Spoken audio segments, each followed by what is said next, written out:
was a overall transmedia project which aimed to incorporate everyone else's project into pretty much into one project.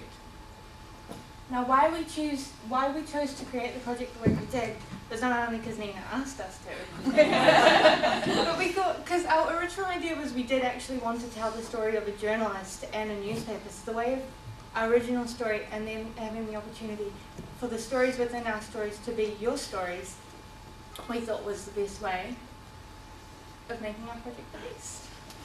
It's not what we should be talking about. So, how did we collaborate and integrate transmedia? Well, you all know what transmedia is now because Louise explained it so perfectly.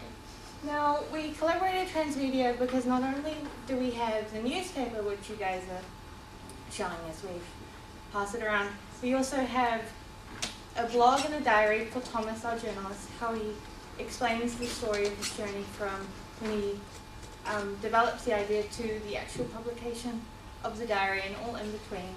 And then we have Facebook forum for the characters within the stories to actually share their stories for the audience to actually learn about before actually reading the newspaper.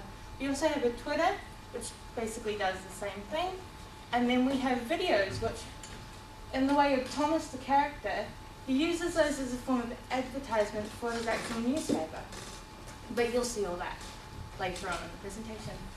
I'll pass you on to Poppy to explain further. Okay, so we had to organise all of your ideas into one common sort of project. In order to bind the ideas, we had to make up a character, so that character was Thomas, which Katie will talk about a little bit after. We were the annoying group that would come around pretty much every Tuesday and Thursday and try and get your idea out of you in order to progress our project, which we successfully managed to do after a little bit of time.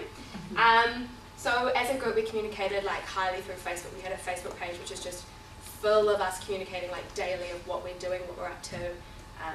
That's something. We've also got a project book which we've given to Nina, which is like 100 pages of all of what we're thinking at the time. It's literally full of how we all think.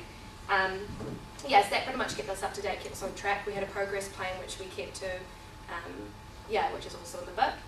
We've handed out a magazine to pretty much all of the groups, so have a look at that, which incorporates, you should be able to see some of your work in there. We've got some of Heather's group's photos, we've got the film poster, plus with a whole lot of advertisements for our own, so we made our own work as well as incorporating yours as well. And then we've also got QR codes by each of our, because we all had to do columns for the particular magazine, so we've each got our QR codes which lead to our Facebook blogs or Twitter blogs or Tumblr blogs. You can actually see, if you're interested, it actually goes fully to our blogs, you can have a look at that as well.